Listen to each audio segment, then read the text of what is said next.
Assalamu alaikum wa rahmatullahi wa barakatuhu. And may the peace, mercy, and blessings of Allah be upon you. Welcome to this deep dive. Imagine for a second that you own a massive, sprawling real estate empire. You've worked your entire life to build it, it generates incredible wealth, and it basically guarantees your family's security for generations. Right. The ultimate dream for most people. Exactly. And then one day, you just trade it all away, like every last acre. And you trade it just to secure a single, completely unremarkable piece of wood for a neighbor you barely even know, with literally zero return on your investment in this life. Just giving it all up. Yeah. Or imagine taking your life savings to purchase someone who is actively being tortured. And the exact moment the transaction clears, you simply let them walk free, expecting absolutely nothing in return. From a purely financial, modern capitalist perspective, these sound like the actions of someone who has completely lost their mind. Oh, totally. It completely shatters our modern understanding of value, doesn't it? We are so deeply conditioned to view literally every interaction as a transaction. Right. If I give you my time or my money or even just my emotional energy, the subconscious expectation is always, well, what do I get in return? Exactly. And when we don't get that return, we burn out. We become resentful. We feel like our minds and our efforts are constantly being scattered in like a million different directions, just trying to secure our own survival and status. Which is exhausting. So exhausting. And today we are looking at an ancient text that claims this seemingly irrational, radically selfless behavior isn't madness at all. In fact, it claims this is the exact, precise cure for the scattered human mind. Our mission today is to take you on an exhaustive, verse-by-verse exploration of Surah Al-Layl, which translates to the night, the 92nd chapter of the Quran, and the stack of sources we are synthesizing here is just incredible. It really is a remarkably rich collection, because we are bridging two vastly different eras of thought here. Yeah, tell us about that. Well, on one side, we're pulling from the classical Islamic exegesis, the deep foundational tafsir tradition. These are scholars like Ibn Kathir and Al-Razi who meticulously preserved the historical context and the raw theological mechanics of the text. The heavy hitters. Exactly. Yeah. But what makes this deep dive so compelling is that we are layering those classical foundations with highly contemporary sociopolitical and psychological analysis. Right. We are looking at how modern thinkers like Say Qutb, Nouman Ali Khan, and Yasir Qadhi take a revelation from 7th century Arabia and apply it directly to the 21st century epidemic of burnout, the delusion of self-sufficiency and the toxic nature of transactional relationships. Because at its core, this isn't just a historical document for you to read and put away. As I was going through the notes, it became so clear that the Surah acts as a highly sophisticated psychological blueprint. A pedagogical framework, really. It operates on this brilliant dichotomy, juxtaposing the inescapable physical universe with the moral choices we make every single day. Right. So, to really grasp how this blueprint works, we have to start by looking at how this text actually entered human history. The sources highlight that there isn't just one neat, tidy backstory here. There are two very different, incredibly intense historical narratives that catalyze these verses. That's right. So in the Islamic scholarly tradition, there's a whole science dedicated to this. It's called Asbab al-Nuzul, which basically means the occasions of revelation. Okay. It grounds the divine text in human history so we can actually understand its practical application. And for Surah Al-Layl, classical exegetes have had to meticulously navigate two distinct events. Let's start with the primary narrative, which is overwhelmingly supported by the consensus of classical Sunni scholars. Right. They isolate a very specific visceral event involving the Prophet's closest companion, Abu Bakr. And to really understand the gravity of what Abu Bakr did, we have to understand the socioeconomic reality of Mecca at the time, right? This was not a society that valued altruism. Oh, not in the slightest. Yeah. 7th century Mecca was the ultimate mercantile society. Completely cutthroat. The ruling tribe, the Quraysh, they controlled the trade routes and they controlled the Kaaba, which at the time housed hundreds of idols. That made Mecca a massive pilgrimage destination, which brought in huge revenue. So it's all about money. It's all about money, power, tribal alliances, and capital accumulation. That was their entire worldview. So when the message of Islam arrived, the message of absolute tawhid, the oneness of God, it inherently stripped away the power of the elite and demanded radical equality. Which they hated. They despised it. It wasn't just a theological disagreement for them. It was a direct existential threat to their entire economic and social hierarchy. Which brings us to the horrific situation with Bilal ibn Rabah. I was reading the historical accounts of this in the sources, and they are genuinely difficult to process.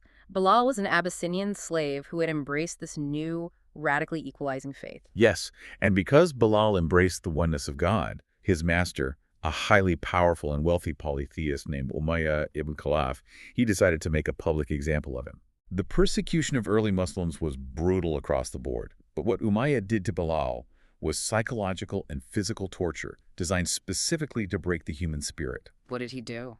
He would take Bilal out into the scorching, lethal heat of the Meccan desert at midday, pin him to the burning sand, and place a massive boulder on his chest. Oh my God. And he would demand that Bilal renounce his faith and worship the Meccan idols. And Bilal famously refused. He just kept gasping a single word, right? Ahad, meaning God is one. Precisely. Just incredible resilience.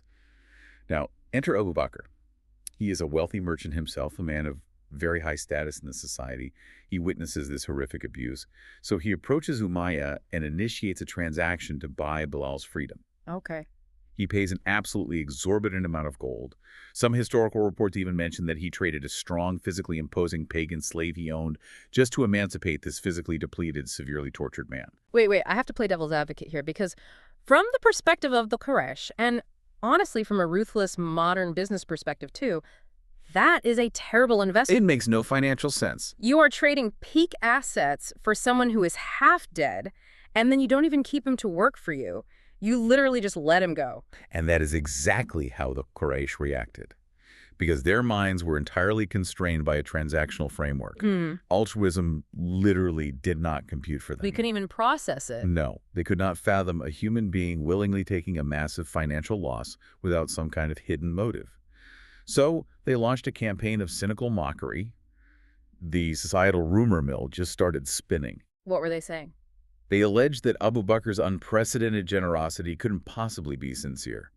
They assumed Bilal must have done a significant worldly favor for Abu Bakr in the past, and this exorbitant payment was simply Abu Bakr clearing his ledger. Wow. It's a deeply cynical attempt to strip the spiritual purity out of a selfless act. Exactly. They were projecting their own transactional disease onto him. And the sources say this specific mockery, this assumption that humans only act for a return on investment, is what triggered the divine revelation of the final verses of this surah. It was a direct divine defense of Abu Bakr's pure intentions. Yes, that is the primary narrative. But that's only the first narrative. The sources bring up a second historical catalyst, and this is the one about the real estate empire I mentioned at the very beginning. Right. The secondary narrative found in the broader biographical literature ties the early verses of the surah to a totally different companion named Abu Dada. The vibe here is a bit different, right? It is. The setting here is Medina, slightly later. There was a young orphan who was trying to build a wall to secure his small property, but the construction was physically blocked by a single overhanging palm tree. Okay. This tree belonged to his neighbor, a man who is universally described in the texts as a deeply miserly figure. Ah, the kind of person who counts every single penny and refuses to yield an inch of territory. Exactly that guy. So the dispute is brought to the Prophet Muhammad. He intervenes and makes the miser an incredible offer. He tells the man, if you relinquish this one earthly tree to the orphan so he can build his wall, I guarantee you a palm tree in paradise. So an eternal, unimaginably vast return for a microscopic temporal sacrifice. It seems like an obvious choice. You would think so, but the miser turns it down. What? Really? Yes.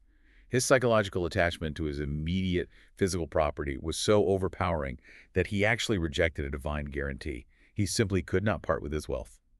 But Abu Dada, who was a wealthy landowner himself, was witnessing this entire exchange. Okay, here we go. Abu Dada possessed a massive, sprawling orchard, a highly lucrative agricultural estate. He approaches the miser and offers to trade his entire estate, his entire life's work, in exchange for that single overhanging tree. Which is just staggering. It's the equivalent of trading a multi-million-dollar corporate skyscraper for a single brick, just so you can give that brick away to an orphan. He took a catastrophic temporal loss, purely to secure the tree for the orphan, because his ultimate goal was to claim the prophet's guarantee of paradise. He traded the finite for the infinite. Precisely.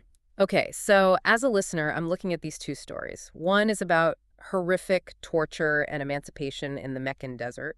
The other is essentially a zoning dispute over an orchard in Medina.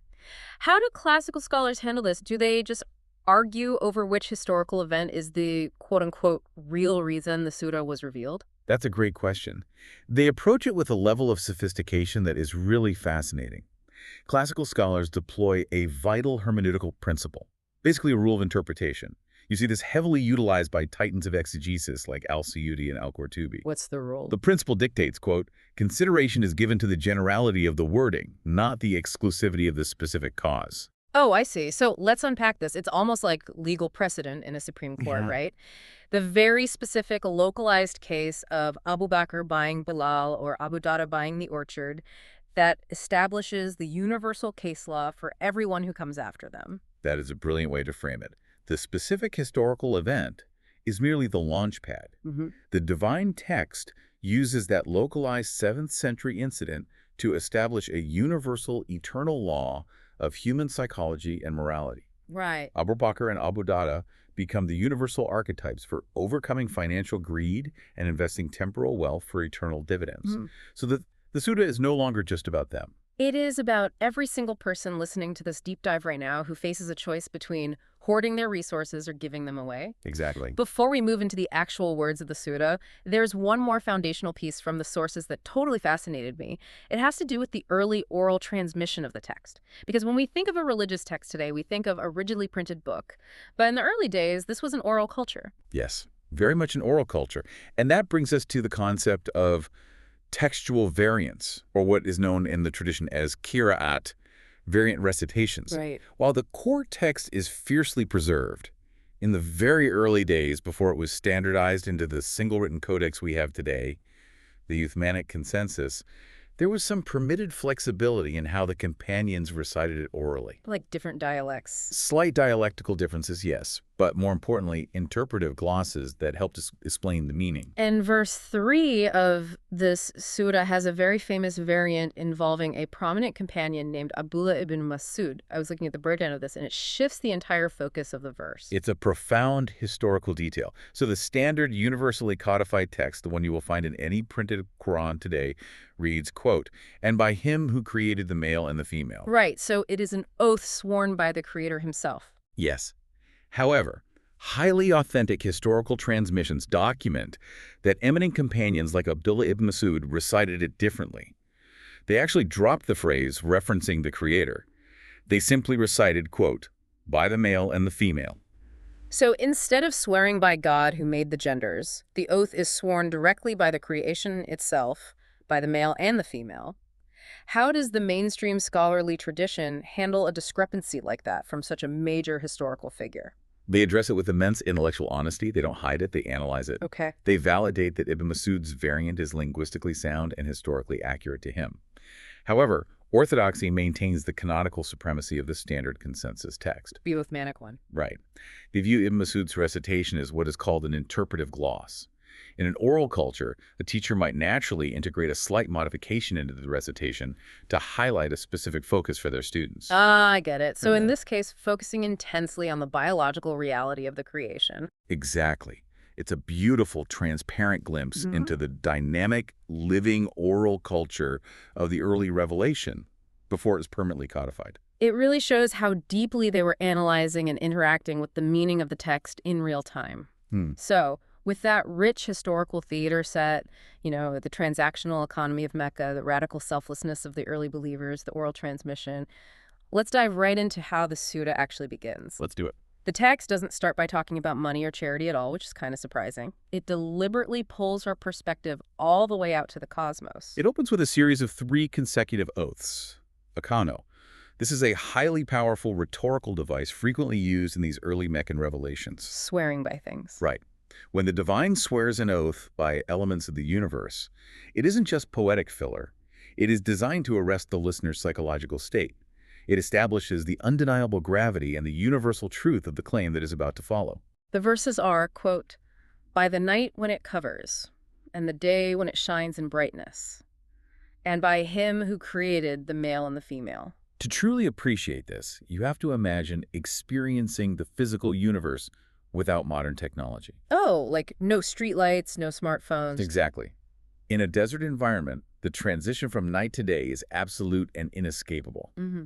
Contemporary scholars, particularly Sayyid Qutbhai in his profound modern exegesis, provide a masterful literary analysis of this opening. What does he say? He points out that the text is deliberately anchoring human socio-moral diversity to the fundamental, inescapable duality of the physical universe. Because the night and the day are total opposites, but they are intrinsically linked. You can't have a sky that is like entirely day and entirely night simultaneously. Exactly. And look closely at the specific verbs chosen here. The night is described with the word yaksha, which implies enveloping or covering. It forces a cessation of labor. It brings stillness, concealment, and rest. Then, its cyclical counterpart is the day, described with the verb tahala, which implies revealing, shining, and exposing. The day facilitates vigorous action and visibility. Yes. And then the text moves from the cosmological to the biological. The creation of male and female, representing the complementary nature of all life. I want to make sure we connect this directly to the listener. What is the actual practical takeaway of comparing human life to the night and the day? The takeaway is that the physical universe operates on an axis of harmonious, inseparable dualities. Therefore, human morality operates on an unavoidable spectrum of binary choices. Right. The text is forcing you to realize that you cannot exist in a state of moral neutrality. Just as you cannot stand outside the cycle of day and night, your actions cannot be morally neutral. You're either moving toward the light, towards spiritual elevation, or you are retreating into the dark. There is no stagnant middle ground in human existence. None. Which brings us to the central thesis of the entire surah. God swears by the night, the day, the male, the female, to deliver this one definitive, sweeping diagnosis of the human condition in verse 4. It says, quote, "Indeed, your efforts are surely diverse." In Arabic, the phrase is, "Inna sayakum lashata." It revolves around that critical word, shata, describing those efforts. Shata. Yes. And the etymology of shata implies being scattered, fragmented, literally pulling in violently opposite directions. I was reading contemporary linguistic analysis on this specific word from people like Numan Ali Khan, and it completely changed how I view modern burnout. It's so relevant, isn't it? It really is. It doesn't just mean we have different jobs or different hobbies. It describes the inherent psychological fragmentation of the human mind when it lacks a central unifying purpose. It is the perfect diagnosis of the modern cognitive load. And the classical scholar Ibn Taymiyyah reinforces this beautifully. He notes that human beings are, by definition, striving creatures. We're always doing something. Always. We are constantly generating effort. No human lives completely aimlessly. We're always chasing, building, avoiding, or seeking something. But the tragedy is that without a unifying operating system, without divine guidance, we squander all of that divine energy in a million conflicting directions. Yes, exactly. Here's where it gets really interesting to me. It's basically like having 50 tabs open in your brain's browser. That is a painfully accurate analogy. Right. You're trying to navigate basic survival while simultaneously chasing corporate status, while also trying to hoard wealth for a sense of security, while desperately seeking social validation online. You've got the career tab, the family expectations tab, the financial anxiety tab, and your mental battery is just rapidly draining because there is no single software organizing it all. Your efforts are totally shadow-scattered. We are exhausted because we are being pulled apart by our own competing desires. We are trying to serve multiple masters simultaneously, our ego, our bank account, our social circle. And the text is saying, look at the universe. The universe is unified. The day has a purpose. The night has a purpose. But you, the human being, are fragmented. So if the default human condition is this scattered, exhausting state, how do we fix it? How do we close the tabs, unify those efforts, and actually find peace? Verses 5 through 7 provide the precise sequential methodology. It outlines a 3-tiered formula for ultimate success. Yes, the Surah moves brilliantly from the macrocosmos to a micropersonal prescription.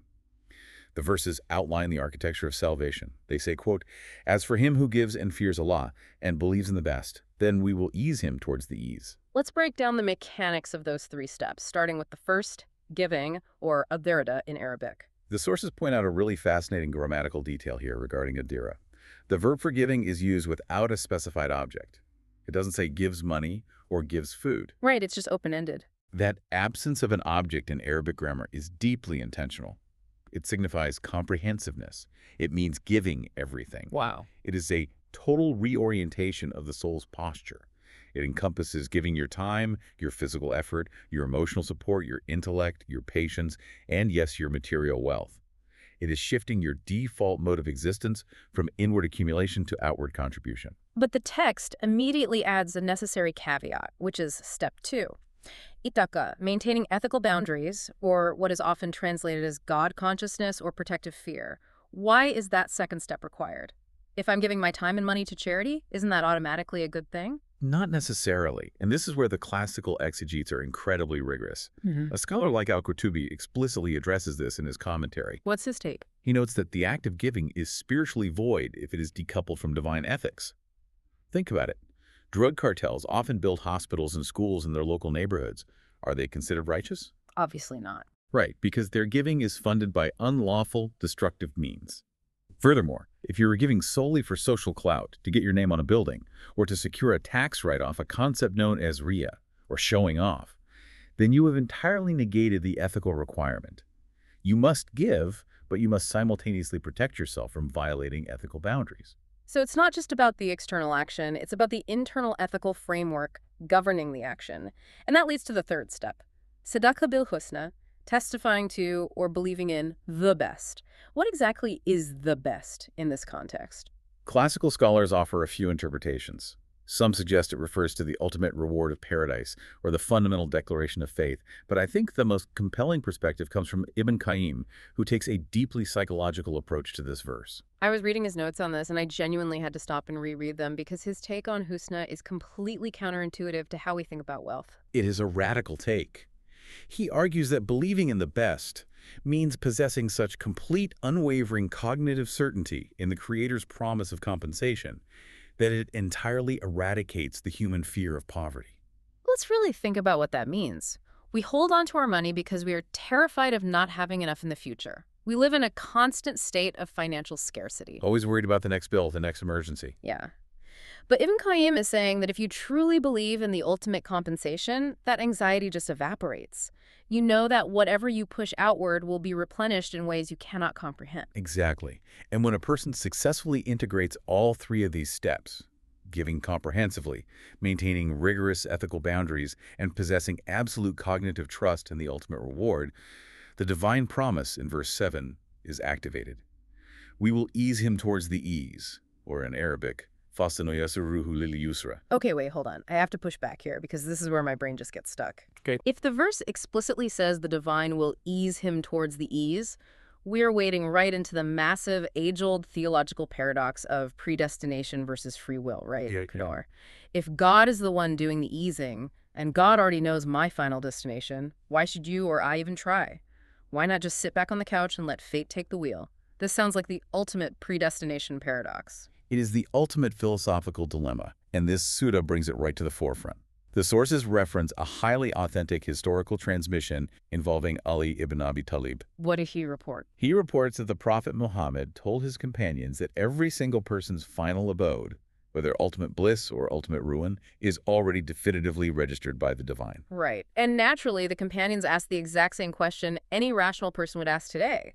If the destination is already written in stone, why are we striving? Why do good deeds? And the Prophet's response is the master key to unlocking this paradox.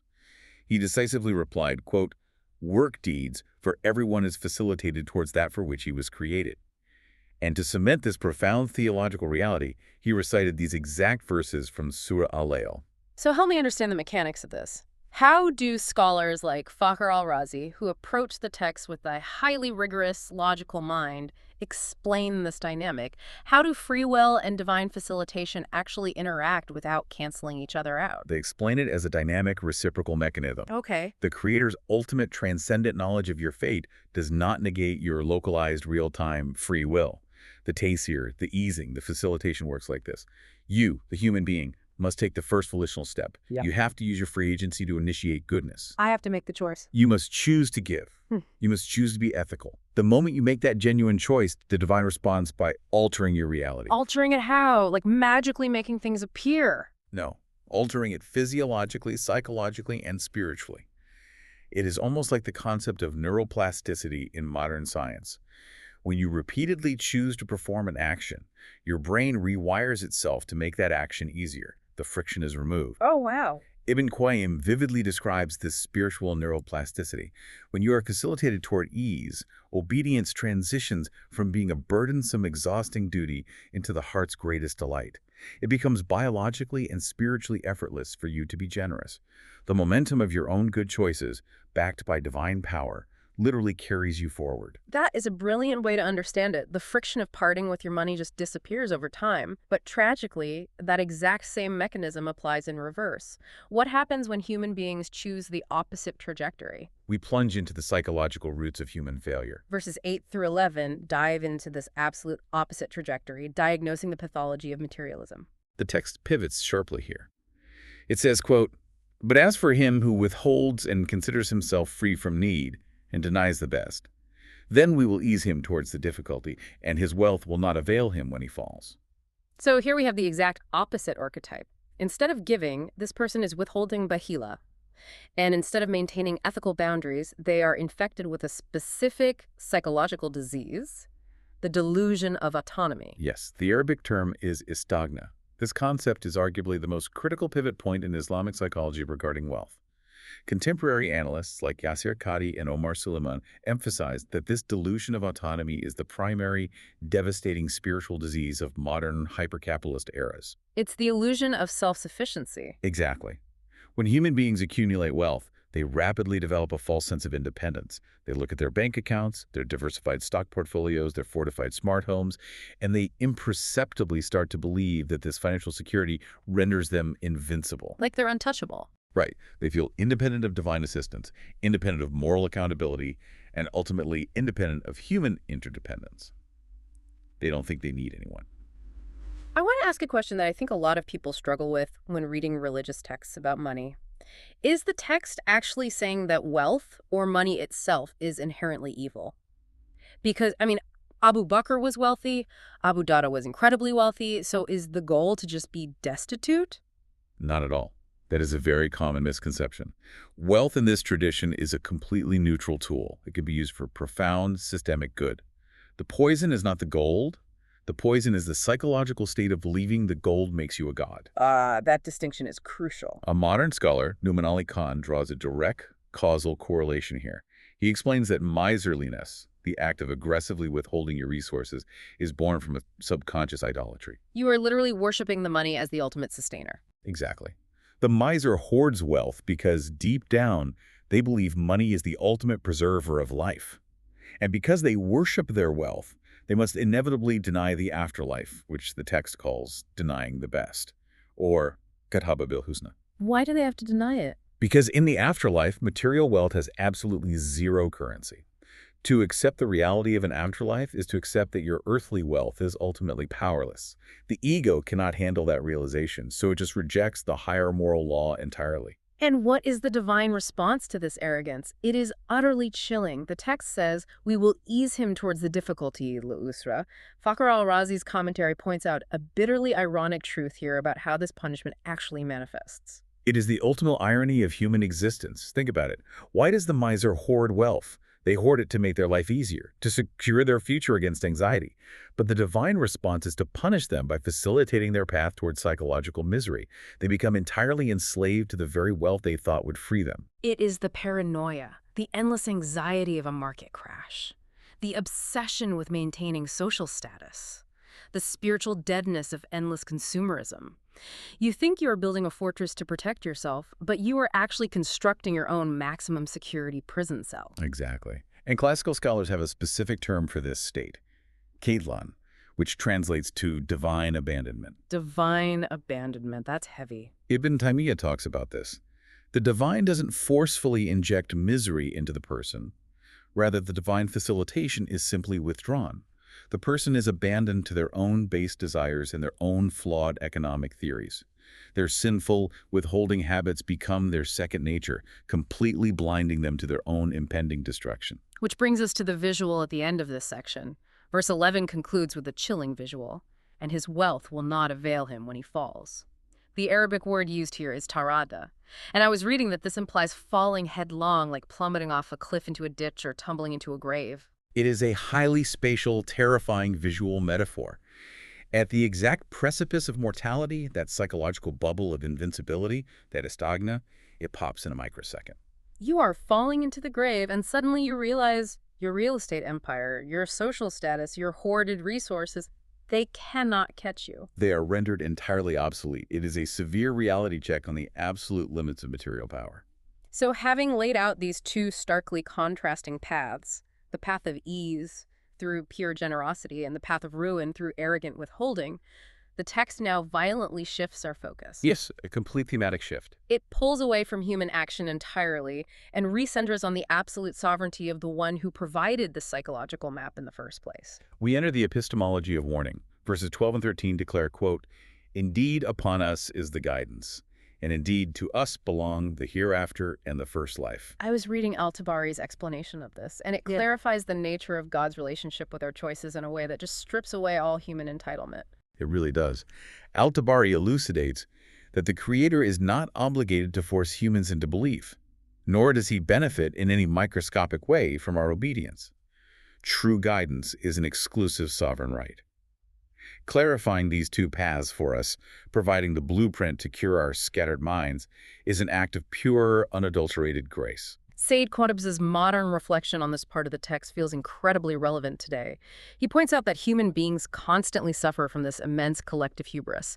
We think we can engineer our own moral compasses completely independently of revelation. Yes, we try to design societal laws, ethical frameworks, and economic systems based solely on our limited, rational deductions. We think we can figure it all out on our own without needing a transcendent manual. If we connect this to the bigger picture, it's basically like we are trying to rewrite the manufacturer's manual for a highly complex, dangerous piece of machinery using our own limited guesses based on trial and error. And then we are completely shocked when the machine starts smoking, catches fire, and destroys the factory. True guidance has to come from the engineer. The text is rigorously correcting this arrogance. Flawless guidance can only come from the creator of both realms. And because that perfect manufacturer's manual has been provided and the guidance is unequivocally clear, the warning that follows is absolute and uncompromising. Verses 14 through 16 deliver the ultimate warning. So I warn you of a fire blazing.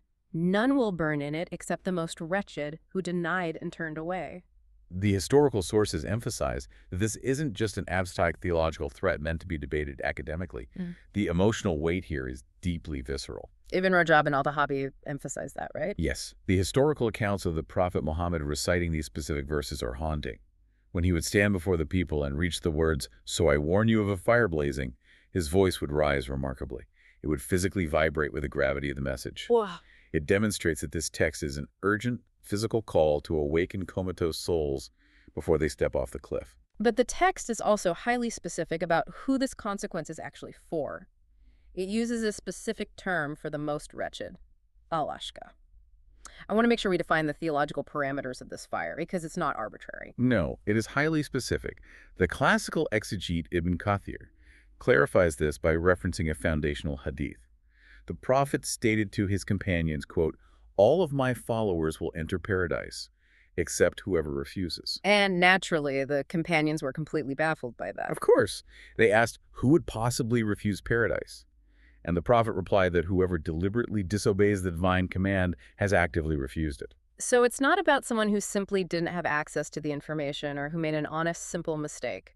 The verse explicitly uses the word tawalla, which means turning away. Yes, the word implies an active, physical, and intellectual rejection of manifest truth. It is not passive ignorance. It is looking directly at the guidance, recognizing its validity, and consciously deciding to walk in the opposite direction because your ego or your wealth demands it. That willful arrogance is what defines al-ashqa, the most wretched. That is an incredibly heavy realization. From the absolute terror of the blazing fire and the archetype of the wretched, the surah pivots one final time.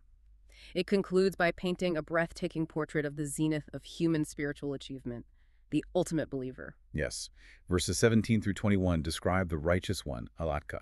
And as we established earlier when discussing the historical context, the classical consensus universally accepts this as a direct, real-time description of Abu Bakr's radical act of emancipating Bilal. Let's look at the exact words. But the righteous one will be kept away from it, he who gives his wealth to purify himself. and not giving for anyone who has done him a favor to be rewarded, but only seeking the countenance of his Lord, Most High, and soon he will be pleased. These final 5 verses serve as an intricate masterclass on the nuance of ikhlas, or pure sincerity. The absolute condition for acceptable charity, the ultimate cure for the scattered mind, is established right here. First, the wealth must be given with the explicit internal intent to purify himself, yadazaka. Ibn Qayyim explores this concept deeply, right? He describes charity not just as a civic duty to help someone else, but as a mandatory spiritual detoxification for the giver. It is a profound paradigm shift in how we view wealth. Ibn Qayyim explains that wealth naturally, inevitably attaches itself to the human heart. It generates a spiritual heaviness, a gravitational pull that tethers the soul to the temporal earth. Right. By giving it away willingly, continuously, and painfully, the believer is actively taking a scalpel and cutting those psychological cords of materialism. Yeah. You are detoxifying your heart from the toxic love of the world. That is step one. But step two is perhaps the hardest psychological requirement of all, especially for us living in today's hyper-connected society. The non-transactional aspect. Exactly. The charity, the giving, must be totally, completely devoid of transactional human reciprocity. The verse explicitly says, and not giving for anyone who has done him a favor to be rewarded. Think back to the historical context we discussed. When Abu Bakr's father questioned him about spending vast fortunes buying frail, tortured slaves like Bilal, his father was viewing the world through a purely transactional lens. He asked, essentially, what is your return on investment here? Right. He wanted his son to buy strong slaves who could offer physical defense or at least public loyalty that elevates the family's status. It was all about leverage. But Abu Bakr's internal state had completely bypassed that flawed human economy. His response was remarkably simple. I am aiming at what I am aiming. His defense, his utility, his emotional reward were sought exclusively from the divine. He expected absolutely nothing. Not a favor, not protection, not even a thank you from the people he was literally saving from death. Nothing at all. I want to frame this as a universal modern dilemma for the listener because I really think this right here is the cure for so much of our daily misery. Think about this. Think about the ledgers we keep in our minds. A huge root of our modern depression, our resentment, our ruined friendships, and our failing marriages comes from this one toxic, pervasive thought. Quote, I went out of my way for them, I sacrificed for them, why didn't they do the same for me? We are deeply conditioned to be transactional in our love and our generosity. And when the transaction fails, we shatter. But if you expect nothing from people and you seek your reward and your validation only from the most appreciative God, human beings can never disappoint you, right? They lose the power to break your heart. Isn't that the ultimate emotional armor? It is absolute emotional and psychological liberation. When you reorient the intent of your giving solely for the face of his Lord Most High, which is the exact phrasing the text uses, you inoculate your heart against the bitterness of unreciprocated favors. The ingratitude of fallible humans becomes completely irrelevant to your emotional stability because you weren't doing it for them in the first place. You were doing it for God. And what is the reward for reaching that near impossible level of pure, non-transactional sincerity? The ultimate promise in verse 21, and soon he will be pleased. Wala safa yarda. Ibn Taymiyyah offers a breathtaking insight into this specific phrasing, specifically focusing on the concept of rida, or mutual satisfaction. Explain how that works, because it sounds like more than just a standard promise of heaven. Oh, it is infinitely more. He points out that because this believer spent their wealth solely seeking the face of his Lord, because they elevated their intention far above any material, societal, or even baseline emotional return, the divine elevates their reward far above mere material paradise. So it's not just about rivers of milk and gardens. It is a psychological state. Yes, it is the attainment of absolute psychological, emotional, and spiritual contentment. The Creator is infinitely pleased with the servant, and the servant is utterly, endlessly satisfied with the Creator. Wow. It is the absolute zenith of human existence. The heart finally, permanently finds the peace it was frantically searching for when its efforts were scattered and fragmented back in verse 4. What a staggering, profound journey this text takes us on. Let's synthesize everything we've uncovered from the first to the last verse of Surah Al-Layl so we can see the full architecture of this blueprint. We started by looking at the perfect, inescapable harmony of the cosmos, the complementary duality of the night that covers and the day that shines. Right. We recognized how scattered, fragmented, and utterly exhausting our own human efforts are because we lack a unifying purpose. And we discovered the three-step formula to fix it. giving comprehensively, maintaining rigorous ethical boundaries, and having absolute cognitive certainty in the ultimate reward. Which initiates that beautiful divine momentum where goodness becomes biologically and spiritually effortless. Exactly.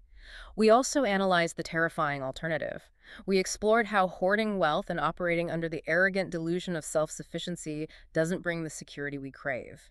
It only accelerates our psychological ruin, enslaves us to our own anxieties, and leads to divine abandonment, ultimately bringing us to a precipice where all our hoarded wealth cannot stop our fall. A stark warning. And finally, we saw the ultimate cure embodied in the archetype of pure sincerity, giving radically, cutting the cords of materialism and expecting not a single ounce of reciprocity from humanity, unlocking an unshakable emotional armor and achieving ultimate eternal satisfaction. It truly is a comprehensive, flawless blueprint for the human soul, Hmm. diagnosing the exact disease and providing the exact actionable cure. So, as we wrap up this deep dive, I want to leave you with a final provocative reflection to mull over as you go about your day. Consider your own life right now, in this exact moment. What overhanging palm tree are you refusing to let go of? What small temporal piece of wealth or ego or territory are you holding on to instead of trading it for a higher eternal reward? Or look at your relationships. What transactional expectation is keeping your mind scattered, resentful, and exhausted? What would happen if, starting tomorrow, you directed all your scattered efforts toward a single unified purpose, expecting nothing in return from the people around you? Jazakallah khair, may Allah reward you with goodness for spending your valuable time listening to us.